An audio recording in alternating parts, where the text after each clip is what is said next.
নমস্কার বন্ধুরা, আপনাদের সবাইকে পামরা লাইফস্টাইল চ্যানেলে আরও একটি নতুন ব্লগে অনেক অনেক স্বাগত জানাই।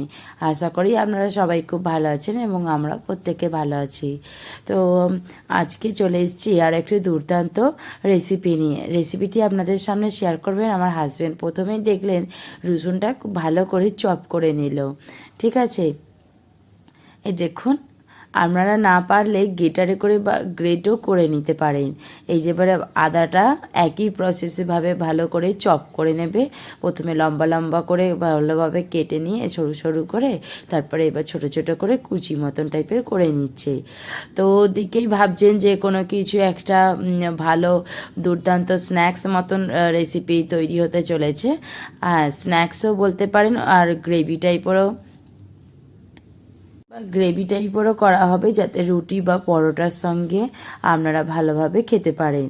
তো বাঁধাকপি, রসুন কুচি আর আদা কুচি দেখে নিশ্চয়ই একটু আন্দাজ লাগাতে পারছেন যে আজকে তৈরি হতে চলেছে বাঁধাকপির আর কি মাঞ্চুরিয়ান, মানে ভেজ মাঞ্চুরিয়ান, ঠিক আছে। তো দেখতে পাচ্ছেন এবার বাঁধাকপিটাকে ভালো করে চপ করে নিচ্ছে। তো আমাদের এরকম চপার আজকে আপনাদেরকে আগেই বলেছি যে আমার হাজব্যান্ড যেহেতু একজন শেফ, তাই জন্য এই কাটিংগুলো খুব ভালোভাবেই জানা আছে।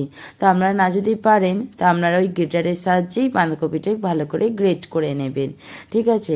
তারপরে দেখতে পাচ্ছেন গাজরকেও এইভাবে কুচি কুচি করে নেওয়া হয়েছে, মানে আর তারপরে ওখানে যে দেখতে পাচ্ছেন ওইটা বিনস কড়াই, বিনসটাকে ওরকমভাবে কুচি কুচি করে নেওয়া হয়েছে। আর এখানে রয়েছে এই যে এইটা হচ্ছে পেঁয়াজ পাতা, ঠিক আছে। আমাদের এখানে যে দেশে যেমন পেঁয়াজ কলি নিচেতে পেঁয়াজ হয়ে যায়, এখানে কিন্তু পেঁয়াজ হবে না, তার আগেই যে পাতাটা হয় সেই পাতাটা বিক্রি হয়। তো পেঁয়াজ পাতা কুচিয়ে নিয়েছি, ধনে পাতা, তারপরে পেঁয়াজ একটা নিয়েছি, দুটো পেঁয়াজ নেওয়া হয়েছে আর কি, ভালো করে কুচিয়ে, কাঁচা লঙ্কা আর আদা রসুনকে কুচিয়ে নিয়ে এখানে একটা বড় বাটিতে বাঁধাকপি, তারপরে ধনে পাতা, তারপরে বিনস, গাজর, পেঁয়াজ পাতা সমস্ত কিছু দিয়ে, আদা রসুনটা দেবো না এখন, সমস্ত কিছু দিয়ে আর ওতে একটু লবণ দিয়ে ভালো করে চটকে, আর এই যে ডালা ডালা করে মতো নিয়ে হাতের সাহায্যে চেপে চেপে যতটা জলটা বার করানো যায় বাঁধাকপি থেকে ততটাই ভালো, ততটা ক্রিস্পি খেতেটা হবে, ঠিক আছে। দেখতেই পাচ্ছেন বন্ধুরা কতটা ঠিক চেপে চেপে জলটা বার করতে হচ্ছে। তো আপনারা এইভাবে যতটা হাতের সাহায্যে পারবেন চেপে বার করবেন। দেখতে পাচ্ছেন যে কতটা জলটা বেরোলো, ঠিক। এই জলটা কেন বলছি বার করে নিতে বলুন, কারণ এই জলটা যদি বার করে নিই তাহলে জিনিসটা শুকনো শুকনো টাইপের হয়ে গেল, আর এর ময়দা বা কর্নফ্লাওয়ার জিনিসটা অল্প পরিমাণে দিলেই টাইট টাইট জিনিসটা চলে আসবে। তাই জলটা যতটা পারবেন বার করে নেবেন। তারপরে এই দেখতে পাচ্ছেন জলটা বার করে নিয়ে ফেলে দিয়েছি। এরপরে এতে সেদ্ধ করে রাখা আলুটা দিয়ে দিয়েছি। তো আমাদের এখানে বন্ধুরা দুটো আমাদের মিডিয়াম সাইজের বেশ আলু নিয়ে নিয়েছিলাম, তাকে কেটে সেদ্ধ করে খোলা ছাড়িয়ে নিয়ে নিয়েছি। এবার দিয়ে দিলাম গোলমরিচের গুঁড়ো, আর এই চামচেরই মাপ করে দিয়ে দিলাম লবণ, ঠিক আছে। সে লবণ আর গোলমরিচের গুঁড়োই দিয়ে এবারে ভালো করে সবজিটার সঙ্গে ভালো করে আলুটাকে মাখিয়ে নেব। এরপর দিয়ে দিতে হবে ময়দা আর দিয়ে দিতে হবে কর্নফ্লাওয়ার, ঠিক আছে। এই যে ময়দা কর্নফ্লাওয়ারের সাথে এই মাখানোটা বেশ ভালো করে এবার আলু, সবজি, ময়দা, কর্নফ্লাওয়ার সমস্ত সব কিছু একেবারে ভালো করে মিশিয়ে নিতে হবে। তো এইটা আমাদের একদমই ভেজভাবে বানানো হচ্ছে, কোনো ডিম এতে ব্যবহার করা হবে না। কোনো নিরামিষ দিনেতে আপনারা এটা ভালোভাবে বানিয়ে ঘরেতে খেতে পারবেন, খুবই ভালো লাগবে খেতে। দেখুন ভালো করে এইভাবে ডলে ডলে ভালো করে মেখে নিতে হবে আপনাদেরকে, ঠিক আছে। কোনো কিছু জল ফল কিচ্ছু দেবেন না, একদম ভুলেও না। আর এইভাবে মেখে নিয়ে এবারে ফ্রাই করার জন্য, ডিপ ফ্রাই হবে, তার জন্য যতটা আপনারা দেখতে পাচ্ছেন তেল, তো এই পরিমাণে কিন্তু তেলটা একটু বেশি নেবেন, কেননা তেল বেশি না নিলে কিন্তু তেলটা অনেক সময় টেনে নেয় পকোড়াগুলোতে, ঠিক আছে। তো আর এই সময় গ্যাসের ফ্লেম অবশ্যই হাই রাখবেন, হাই টু মিডিয়াম রাখার কোনো প্রয়োজন নেই, ঠিক আছে। হাই রাখবেন, তাতেই হয়ে যাবে, কোনো অসুবিধা হবে না। আপনাদের সামনে এই জন্য আমি লাইভ দেখাচ্ছি। দেখতেই পাচ্ছেন গ্যাসের ফ্লেমটা আমার পুরো হাই রয়েছে, হাই অবস্থাতেই গোটা পুরো ফ্রাইটা যে করব পুরো হাই অবস্থাতেই করব। হাই অবস্থায় করলে কি বলুন তো, তেলটা বেশি টানবে না, ঠিক আছে। মিডিয়ামে রাখলে তেলটা হয়তো বেশি টেনেও নিতে পারে, তো হাই রেখেই করবেন, কোনো সমস্যা হবে না। আপনাদেরকে ওই জন্য সামনে থেকে আমি এখানে কোনো কাট করি না, আপনাদেরকে ডিরেক্ট ভালো করে দেখাচ্ছি। পুরো পারফেক্টভাবে রেসিপিটা আপনাদের সামনে তুলে ধরছি, ওই জন্যই আমার হাজব্যান্ড আপনাদের সঙ্গে শেয়ার করছে। অ্যাকচুয়ালি আমি এই রেসিপিগুলো ঠিকভাবে পারি না, ও যেহেতু হোটেলে শেফ, তাই জন্য ওকেই বললাম যে তুমি বন্ধুদেরকে দেখাও। দেখতেই পাচ্ছেন এখনও কিন্তু ফ্লেমটা আমার হাই আছে, আর একটু দেখুন কালারটা হালকা হালকা চেঞ্জ হতে আরম্ভ করে দিয়েছে।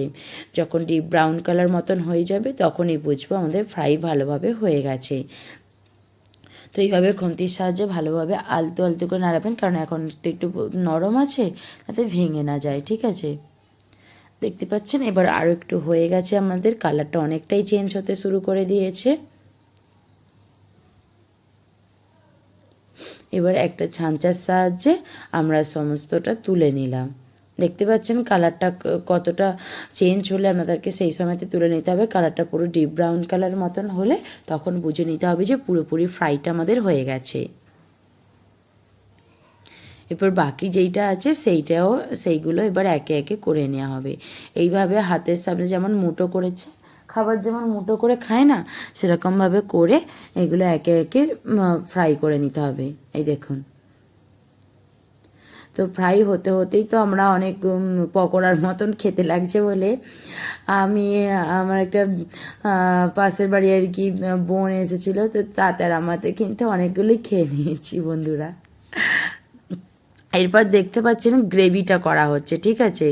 তো ফ্রাই করা সব হয়ে গেল, এবার গ্রেভিটার জন্য প্রথমে একটু অল্প করে তেল নিয়ে নেওয়া হয়েছে। তেলটা গরম হয়ে যাওয়ার পর আদা রসুন কুচিটা দিয়ে দেওয়া হলো, তারপরে দেওয়া হলো কাঁচা লঙ্কার কুচি, ঠিক আছে। আদা রসুন থেকে একটু 2 মিনিটের মতো নেড়ে দিয়ে দেওয়া হলো কাঁচা লঙ্কা কুচিটা। তারপরে কাঁচা লঙ্কা দেওয়ার পরে এবার দেওয়া হলো পেঁয়াজ কুচি।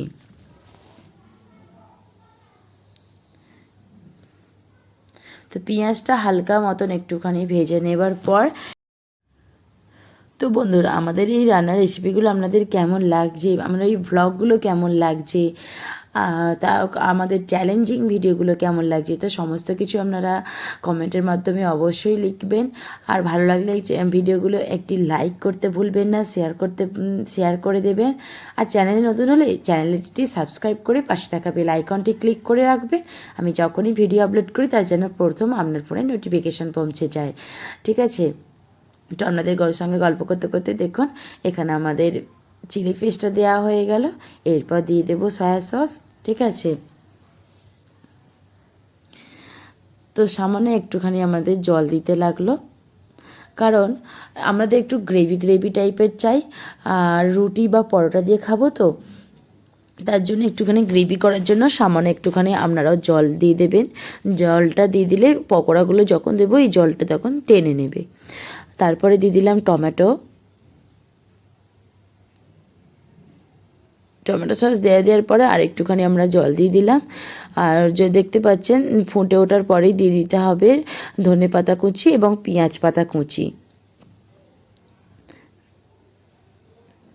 এরপর দিয়ে দেওয়া হবে আর একটুখানি জল দিয়ে দেবো। গ্রেভিটা ফুটে উঠলে আর একটুখানি জল দিয়ে দিতে হবে।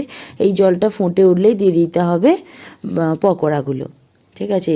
পকোড়াগুলো দিয়েই 2 মিনিট মতো নেড়েই গরম সার্ভ করুন ভেজ ক্যাবেজ মাঞ্চুরিয়ান, জাস্ট দুর্দান্ত। তো আজকের মতন বিদায় নিচ্ছি, ততক্ষণ ভালো থাকবেন, সুস্থ থাকবেন, বাই বন্ধুরা, বাই।